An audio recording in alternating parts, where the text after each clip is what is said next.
The letter arrived on silk paper, sealed with the imperial crest I once wore on my own finger.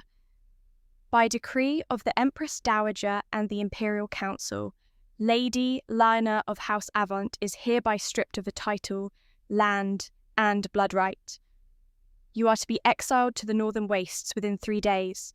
Failure to comply will result in execution. I read it once, then placed it carefully on the table between my half-sister, Victoria, and the council members who had come to watch me break. I did not break. "Is there anything you wish to say in your defence?" Victoria asked, her voice dripping with false sympathy. She sat in what had been our mother's chair, my chair by right of birth, wearing the jade hairpin that marked the heir apparent. "No," I said simply. The confusion that flickered across her face was delicious. She had prepared for tears, for begging, for the spectacle of my humiliation. 5 years she had spent positioning herself, whispering poison into our dying mother's ears, forging letters that made me appear treasonous, ungrateful, mad with ambition. I had watched her do it all. In my first life, I had fought back with emotion, with desperate proof, with loyalty that was weaponized against me. I had died in a prison cell at 23, broken and alone, my name erased from family records as if I had never existed. But the gods, or fate, or perhaps my own refusal to surrender, something had pulled me back. I woke on my 16th birthday, 7 years before my death, with every memory intact and burning. This time, I would not fight her way. I would disappear into the one place she thought would destroy me, and I would build something she could never touch. The memory of my first life was a wound that never stopped bleeding. I had been born first, 3 years before Victoria, to the legitimate wife of Duke Ivan of House Avant. My mother had been the Empress's closest friend, a woman of impeccable lineage and sharper political instincts than most men in court. She had groomed me from birth to be extraordinary, tutored in 5 languages, trained in economics and military strategy, taught to read people the way priests read stars. My father loved me in his distant way, more proud of my accomplishments than interested in my happiness. He wanted an heir who would bring glory to House Avant, and I had been determined to be exactly that. I memorized trade routes before I could write in full sentences. I understood tax law by age 10. At 12, I was sitting in on duchy meetings, absorbing everything. Victoria's mother had been father's second wife, married after a political alliance required it. She gave him a second daughter, and everyone assumed Victoria would be married off advantageously while I inherited everything. That was how succession worked. That was the law. But laws mean nothing when the people enforcing them decide to look away. I was 17 when my mother fell ill. The physicians called it a wasting sickness, something in the blood that no herb or prayer could cure. She grew thinner each week, her strength leaving her like water through cupped hands. Victoria's mother, the second wife, had always been a shadow in our household. Meek, obedient, forgettable, but the moment my mother weakened, that woman transformed. Or perhaps she had always been a serpent, just waiting for the right moment to strike. It started small. A misplaced letter here, a servant dismissed there. Then came the whispers, that I was cruel to my stepmother, that I squandered the duchy's resources on frivolous parties, that I spoke against the Empress in private. None of it was true, but Victoria played her part perfectly. She was the devoted younger sister, so concerned, so heartbroken by my changes. My mother tried to defend me, even from her deathbed, but they kept me from her those final weeks, claimed I was too distraught to visit, that my presence upset her. I could hear her sometimes, calling my name through the walls, her voice growing weaker each day.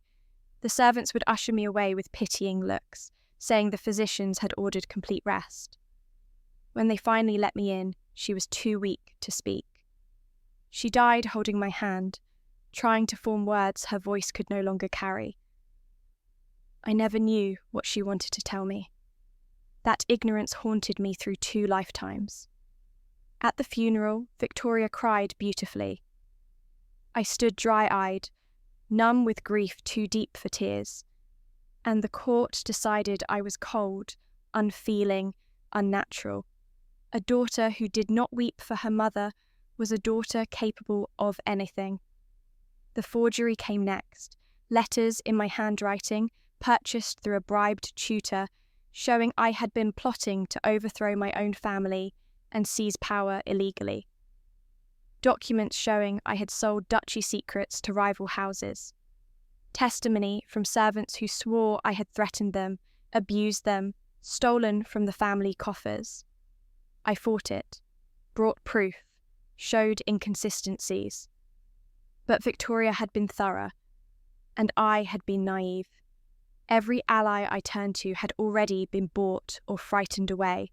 Every piece of evidence I presented was explained away as forgery on my part, desperation, madness. My father, who had once praised my intelligence, looked at me as if I were a stranger. "How could you do this to us?" he asked, and I realized he truly believed it. Victoria had poisoned him so completely that he saw betrayal where there was only loyalty. The Empress, who had loved my mother, looked at me with such disappointment, such pity, and I realized then that Victoria had won not through strength but through patience. She had never tried to destroy me quickly. She had rotted my reputation from the inside out, so slowly that no one noticed until it was too late to save. The trial lasted 3 days. At the end, they gave me a choice: execution for treason or exile to the northern wastes with nothing but the clothes on my back. I chose exile, not because I wanted to live, but because I was too stubborn to give Victoria the satisfaction of my death. I lasted 4 years in that frozen hell, worked in mines, scrubbed floors in border taverns, ate scraps, wore rags, and tried not to remember what I had been. The cold was nothing compared to the emptiness. I had no purpose, no future, just endless survival with no reason for it. The other exiles were criminals, debtors, or people like me, inconvenient truths that needed to disappear. We did not trust each other. We did not help each other. We simply existed in parallel miseries, each day blurring into the next. I died when a winter storm collapsed the mining shaft I was working in. I remember the darkness, the weight of stone, the bitter thought that at least it was finally over. I remember thinking that Victoria had won completely, that I would die forgotten, and that felt like the worst fate of all.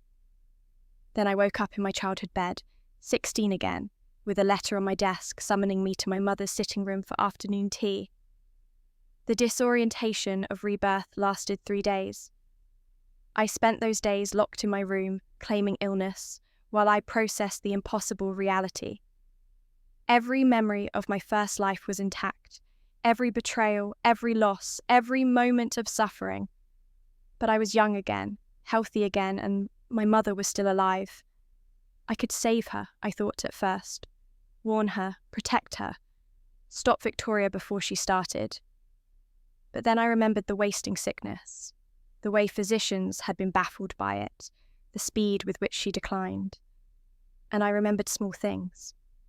How Victoria's mother had personally prepared my mother's tea in those final months, how devoted she had seemed, how no one questioned it.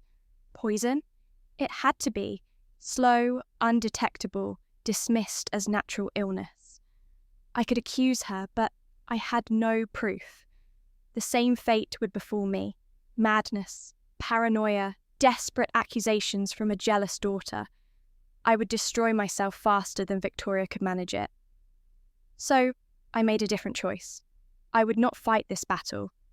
I would let it play out exactly as before, but this time I would be ready.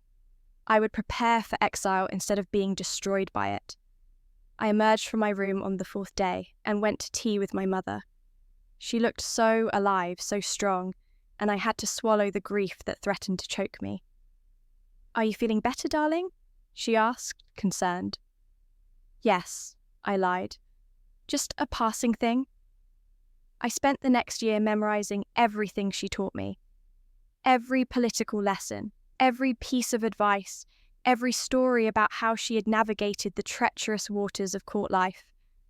I absorbed it all with desperate intensity, and she seemed pleased by my renewed dedication.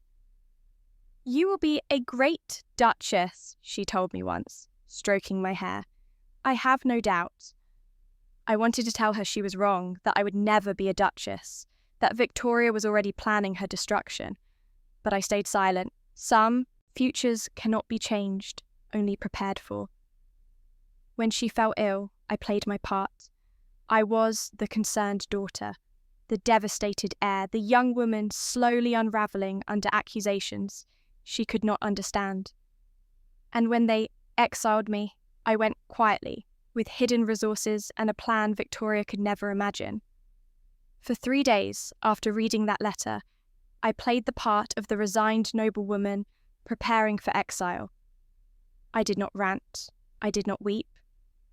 I did not beg the council for mercy or throw myself at Victoria's feet. Instead, I went to my chambers and began selecting which books to take, which tools, which seeds from the garden. I sold jewellery secretly, not the grand pieces that would be noticed, but small things, a pearl bracelet, an emerald ring, a gold chain. I converted everything to hard currency and things that would matter in the wilderness: salt, steel, medicine, warm clothing. I had a dressmaker create special garments with hidden pockets sewn throughout, places where I could conceal coins and small valuable items. I claimed I wanted practical travel clothing, and she asked no questions. Exiled nobles were beneath gossip. I visited the Imperial Library one last time and spent 14 hours copying maps, agricultural texts, mining surveys, and engineering treatises. My hand cramped from writing, but I did not stop. Knowledge would be my greatest weapon in the north. The librarian, an old woman who had taught me to read, said nothing as I worked. But when I left, she pressed a small book into my hands, a journal of frontier survival from a scholar who had lived 30 years in the north. "You were always the smart one," she whispered. "Don't let them erase that." I also visited the physician's quarters, claiming I needed remedies for the journey. I purchased everything I could afford: herbs for infection, powders for pain, tinctures for fever. The physician, a young man who had always been kind, added extra supplies without charging me. "For luck," he said quietly. These small kindnesses from people who could not save me but wanted to help, they mattered more than I could express. The night before my departure, Victoria came to my room. She wore the expression of someone performing charity, bringing me a small bag of coins for the journey. "I wish it hadn't come to this," she said, her voice soft. "If only you had been different." I looked at her, really looked at her, and saw not the sister I had once loved, but a stranger wearing a familiar face. In my first life, this moment had broken me. I had sobbed, begged her to help me. She had stepped back in disgust and called for guards, claiming I was trying to attack her. This time, I simply smiled. "Thank you for the gift, Victoria. I will make good use of it." The confusion in her eyes was back, sharper now. She had expected satisfaction or rage or grief. My calm acceptance unnerved her. "You are not even angry?" she asked, almost disappointed. "Anger is exhausting," I replied. "I would rather save my energy for survival." She left unsettled, and I felt a grim satisfaction. Let her wonder, let her doubt. It changed nothing, but it pleased me anyway. The journey to the northern wastes took 18 days by cart through increasingly harsh landscape. The soldiers assigned to escort me were not cruel, but they were indifferent, which was its own kind of cruelty. I was cargo, to be delivered, nothing more. We travelled through villages I had never seen, past farms worked by people who had no idea who I was or what I had lost. In my first life, I had spent this journey in despair, mourning everything behind me. This time, I watched, studied, learned. I saw how the northern villages operated. Their simple irrigation systems, their communal grain stores, the way they built houses low and thick to withstand wind. I asked questions of the soldiers when they were bored enough to talk. Where did storms come from? Which direction? When was the growing season? What animals lived in the deep north? One soldier, older than the others, seemed amused by my questions. Planning to farm in the wastes, are you? Planning to survive, I replied. He nodded slowly, respect in his eyes. Not many nobles think past the next meal. You might make it. I memorized the terrain, the distance between settlements, the location of rivers and forests. I noted which plants grew where, which areas seemed more sheltered, which directions the migrating birds travelled. When we finally reached the frontier, a loose collection of tents and rough cabins marking the edge of Imperial territory, the captain pointed to the vast wilderness beyond. That way is Exile, he said flatly. You're to go at least 50 miles beyond this point and not return. If you come back, you'll be executed on sight. He handed me a single pack of dried meat, a flint, and a blanket. Exile rations, enough to last perhaps a week if I was careful. In my first life, I had taken it with shaking hands and walked into that wilderness with no plan, no hope, just the dull instinct to keep moving. This time, I shouldered the pack, adjusted the hidden belt beneath my dress where I had sewn in gold coins, and looked at the northern expanse not as a prison, but as an empty canvas.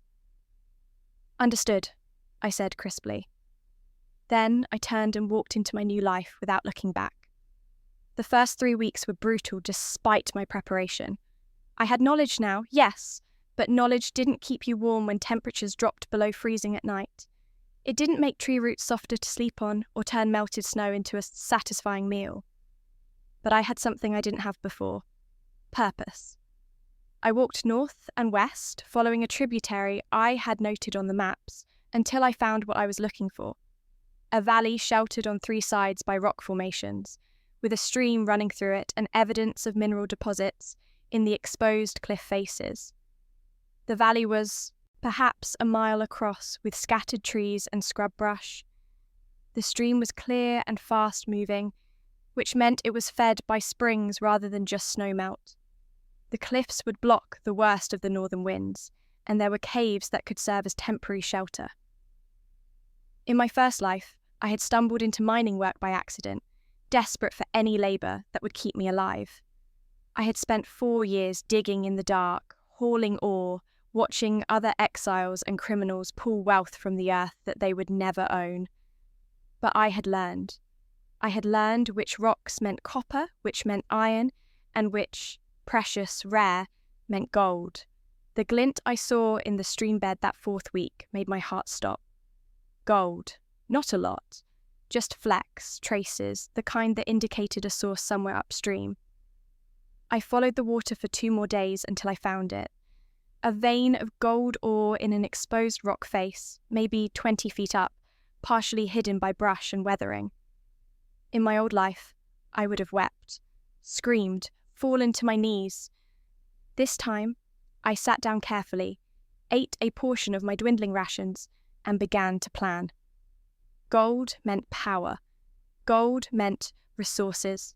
Gold meant I could build something real, but only if I survived long enough to extract it. Building a city from nothing is not a story of sudden triumph. It is a story of cold, hunger, failure, and the stubbornness to try again each morning. I started by building shelter, a lean-to against the cliff that blocked wind and kept rain off my head. I used branches, moss, and stones, creating something that looked pathetic but functioned well enough. Then I worked on fire, spending an entire day gathering dry wood and learning to coax flames from the flint. Food was harder. The dried meat from my exile rations lasted a week. After that, I had to trap, fish, and forage. I failed more than I succeeded at first. Traps went empty. Fish escaped my crude spears. Plants I thought were edible made me violently ill. But I learned, I improved, and slowly I stopped merely surviving and started preparing for the future. Only when I was certain I wouldn't die in the next month did I begin mining. I had no proper tools at first. I used rocks to break rocks, tied branches together into crude carriers, learned to start small fires to fracture stone. My hands bled constantly, the skin cracking and healing and cracking again. My back screamed from the constant bending and lifting. Every night I collapsed into exhausted sleep, and every morning I woke and did it again. The first nugget of gold I extracted was no larger than my thumbnail. I held it in my palm and felt not joy, but grim satisfaction. Proof. This was real. This was possible. Over the next 6 months, I carved out a small mine, created a basic sluice system to separate gold from sediment, and accumulated a modest pile of ore. I also built a better shelter, a proper cabin with a stone fireplace, using techniques I had observed in the northern villages. I planted seeds I had brought from the capital, creating a small garden that would provide vegetables come summer. I was surviving, but survival wasn't enough. The turning point came when I found them. 3 other exiles, half-starved and desperate, stumbling through the valley in search of anything salvageable. In my first life, I had learned to distrust everyone in the north. Alliances were temporary, betrayal was common, and weakness was exploited. But I was not weak anymore, and I had something they needed. There is work here, I told them, showing them the gold I had found. Food, shelter, safety, but it requires labour, discipline, and loyalty. If you steal from me or threaten this place, you will leave with nothing. But if you work honestly, you will share in everything we build. Their names were Dimitri, a former soldier exiled for striking an officer who had been abusing conscripts. Kara, a farmer's daughter exiled when her family's debt was called in and she couldn't pay. And Roland, an engineer who had gambled away his family's fortune and been cast out in disgrace. Desperate people, broken people, people who understood what it meant to lose everything. Perfect. I fed them, gave them shelter in my cabin until they could build their own, and put them to work. Dimitri helped build fortifications and establish hunting systems. Kara started expanding the garden and managing supplies. Roland, bless him, took one look at my crude mining operation and redesigned it entirely, creating sluices, supports, and tools that tripled our output. "Where did you learn this?" I asked him one evening as we reviewed his plans.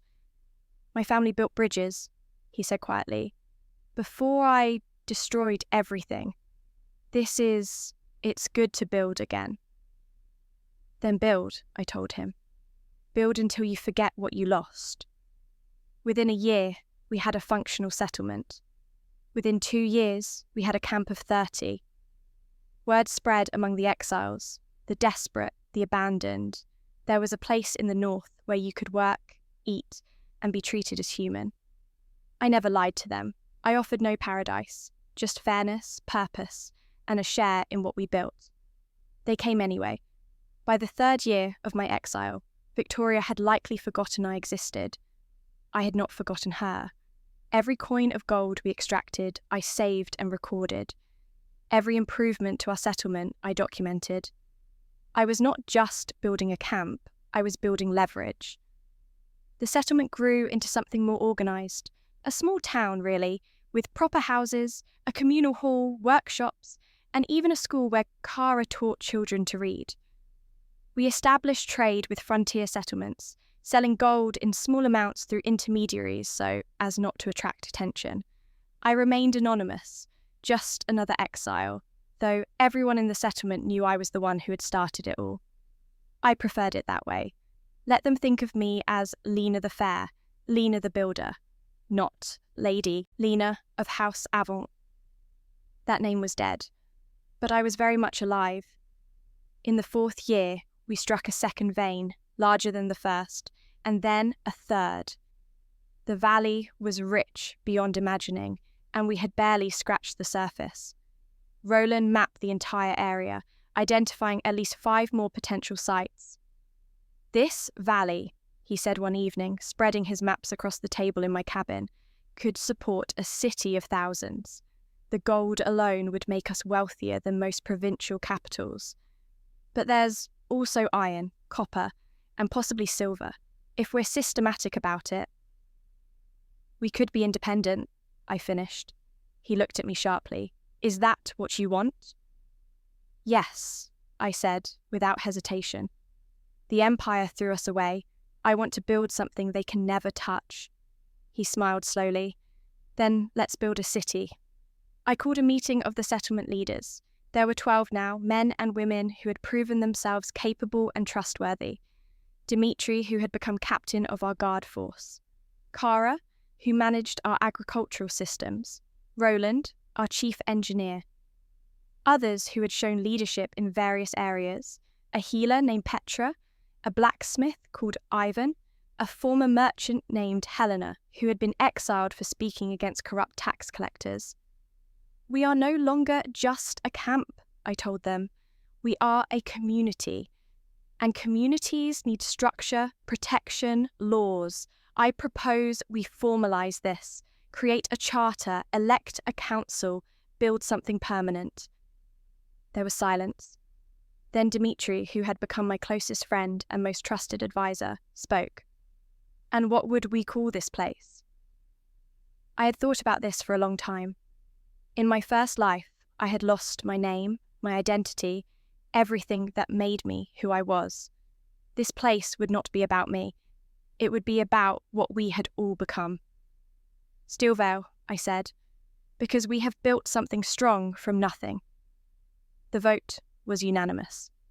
By the 5th year, Steelvale had a population of 300. We had proper mines with timbered shafts and drainage systems. We had farms producing enough food to sustain us through winter. We had workshops creating tools, furniture, clothing. We even had an inn for the growing number of traders who came through, operated by a woman who had been a tavern keeper before debt exile. We minted our own coins, stamped with a simple design, a hammer and a valley. We enforced our own laws through a council of elected representatives. We operated entirely independent of the empire that had exiled us. I had agents now, people loyal to me who travelled to other cities, who listened to gossip, who brought me information. I needed to know what was happening in the empire, needed to be prepared for when they finally noticed what we were building.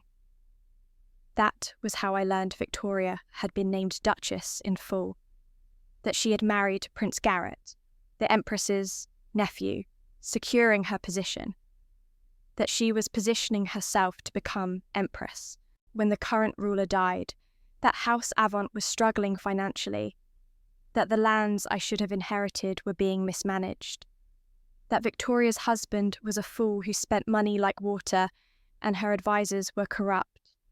I felt nothing.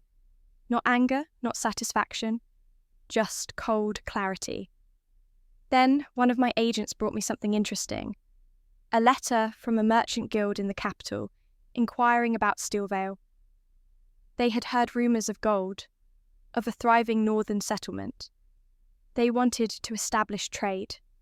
I wrote back, carefully, negotiated terms, allowed a small delegation to visit. They arrived expecting a rough mining camp. Instead, they found paved streets, well-built houses, thriving markets, and a population that was healthy, organised, and industrious. The delegation leader, a sharp-eyed woman named Helena, not our Helena, a different one, stared at me across the negotiating table in our council hall. "Who are you?" she asked bluntly. "No one builds a city in the wastes. No one." I smiled. Someone who had no other choice? "You have an accent," she observed. "Capital trained, noble education." "Had," I corrected. Past tense. She studied me for a long moment. "You're an exile." "We all are," I replied. "That's rather the point." We signed a trade agreement. Gold, iron, copper, and crafted goods from Steel Veil in exchange for supplies, tools, and most importantly, political recognition.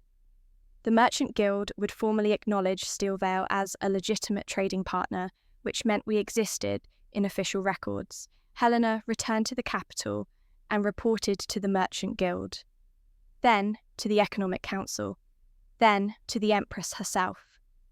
Steel Veil was now on the map, and with it, so was I. The summons came in my 6th year of exile, not an arrest warrant, not a demand, an invitation.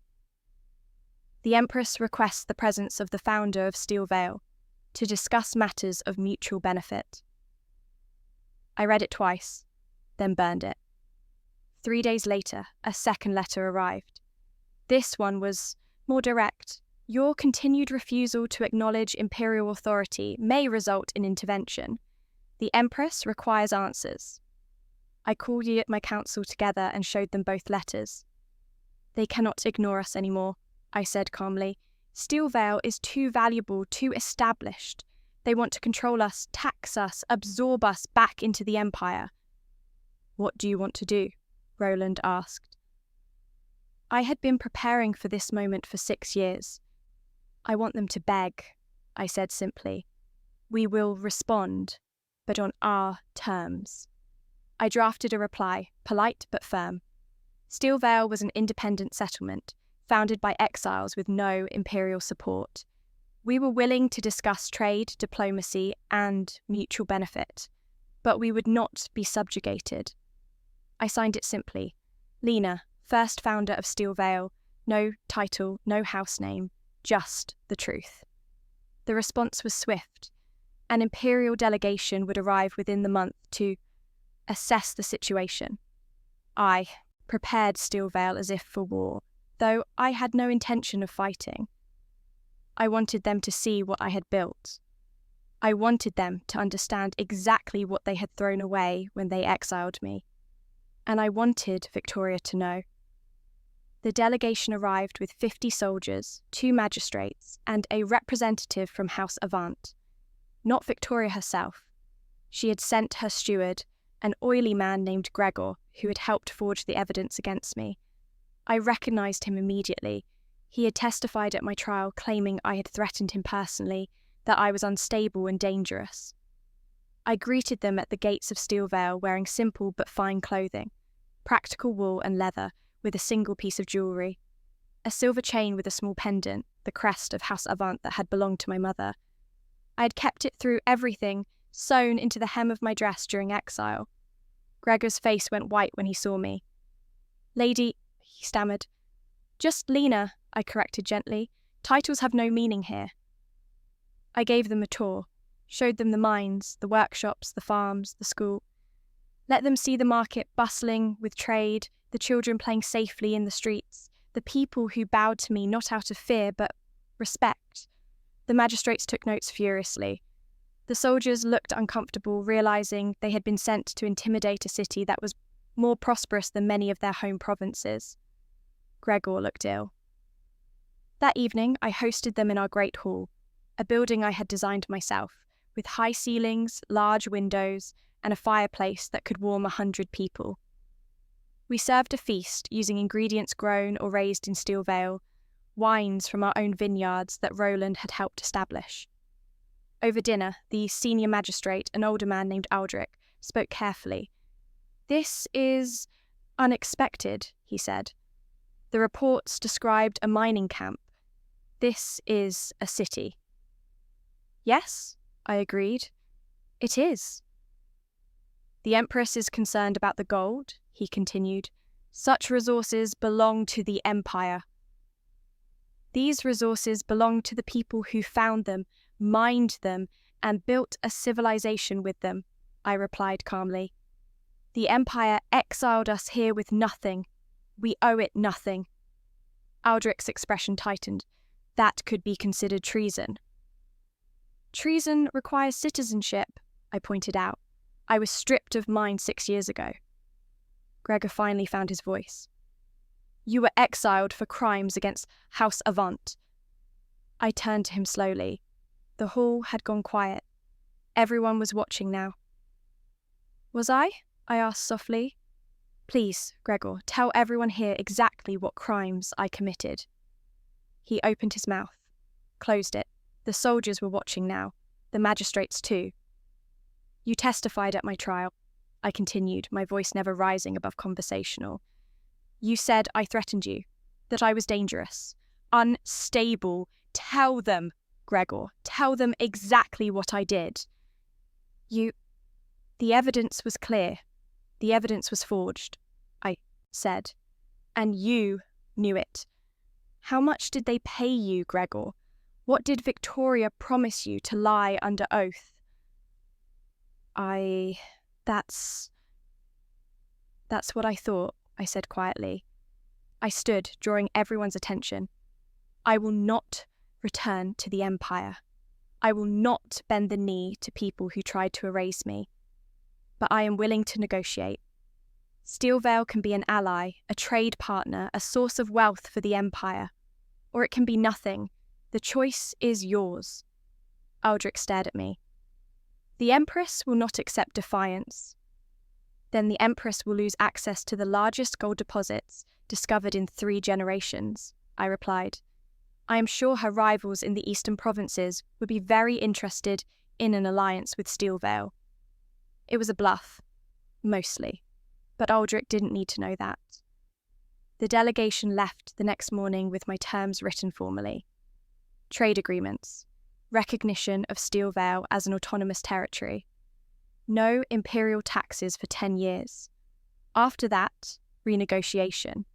And one more thing, a personal message for Victoria.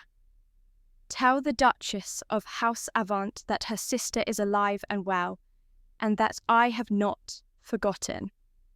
The reply came 4 months later, not from the Empress, from Victoria herself.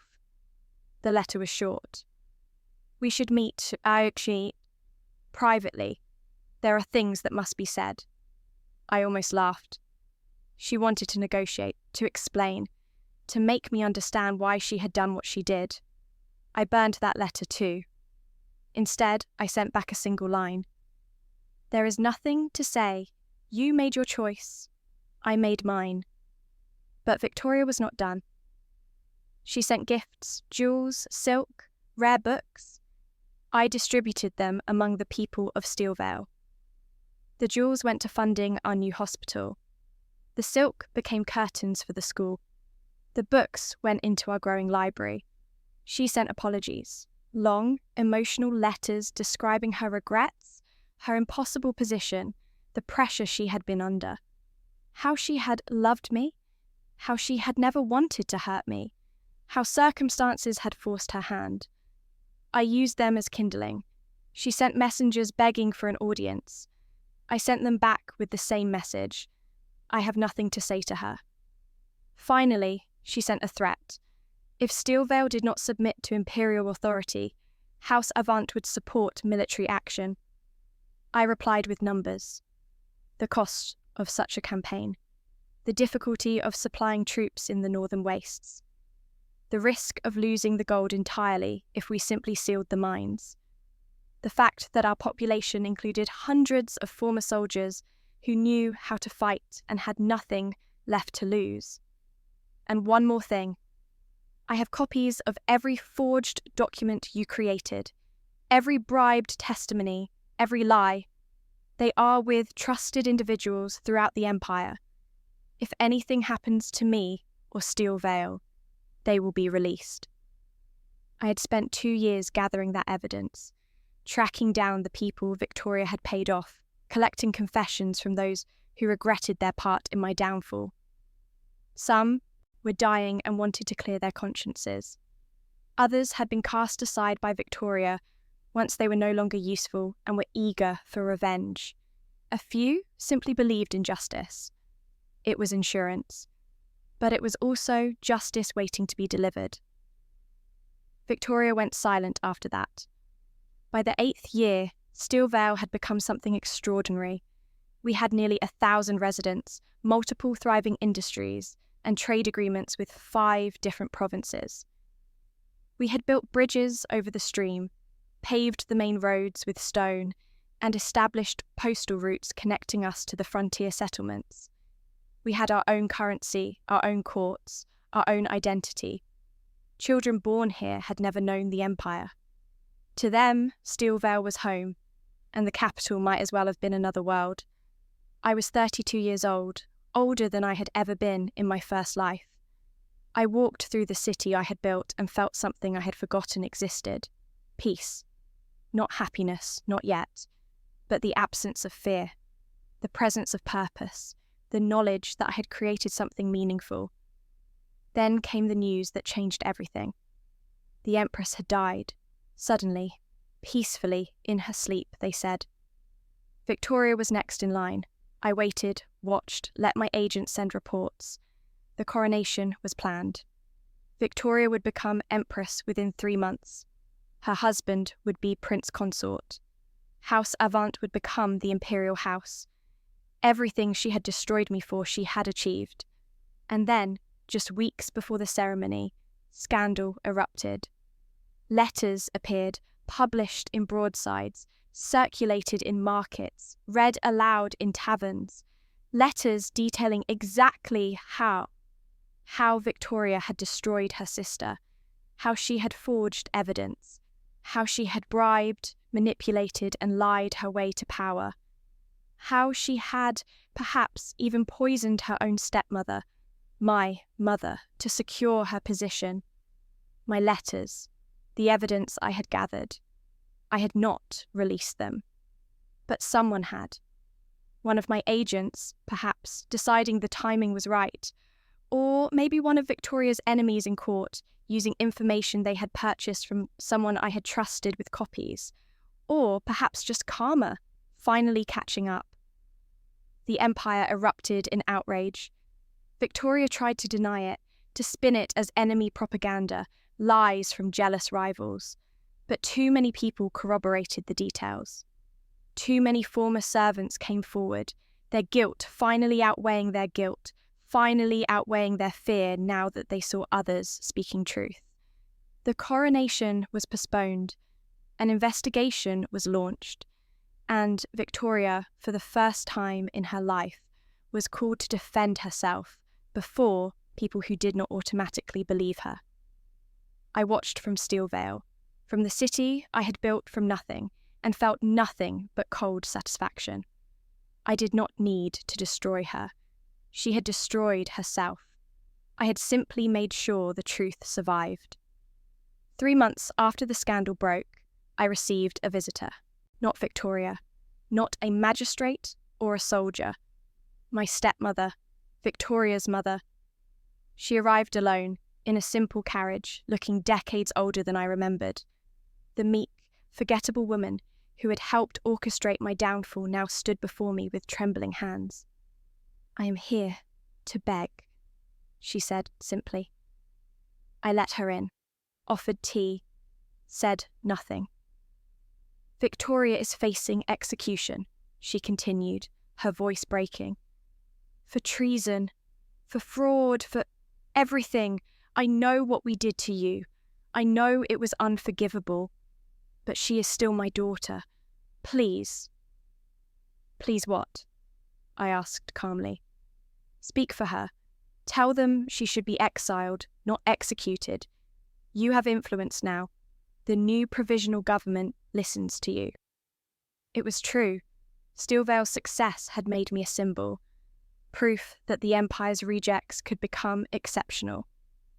Several council members had reached out, asking for my input on reforms, on how to handle corruption, on building from honest foundations. I looked at this woman who had helped erase me and felt no anger, just exhaustion. "No," I said simply. She wept, begged, offered me everything: titles, lands, wealth, public apology, restoration to House Avant as rightful heir. "I do not want your apologies," I told her. "I do not want your titles. I want nothing from you or Victoria except to never see you again." "She will die," my stepmother whispered. "Then she will die," I replied. "I did not sentence her. Her own actions did. I simply made sure the truth was known, What happens next is not my responsibility. She left broken, and I watched her go without regret. 2 weeks later, Victoria's sentence was announced. Life imprisonment, not execution. The new government considered execution too severe given her age and the political complications. She would live, but in the same kind of erasure she had forced upon me.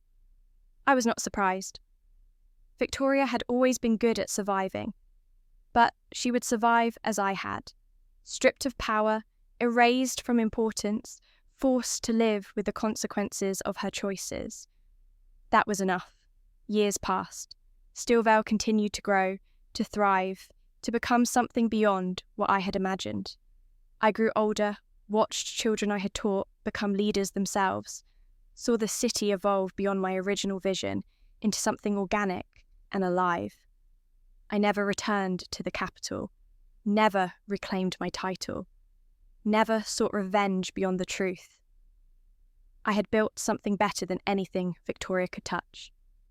A city where people came by choice, where leadership was earned through respect rather than birth, where second chances were the foundation rather than the exception. On my final day, many years later, I stood in the tower, overlooking Steelvale, and understood something I had not known in my first life. Victory was never about defeating Victoria. It was about outgrowing the need for her defeat to matter. She had tried to make me nothing. Instead, she had freed me to become everything was meant to be. The city stretched before me, lights glowing in the dusk, smoke rising from hearths, voices carrying on the wind. Thousands of lives, intersecting and building, all because I had refused to let exile be an ending. I did not destroy them. I outgrew them. My victory was never revenge. It was becoming untouchable. And in the end, that was the only victory that ever mattered.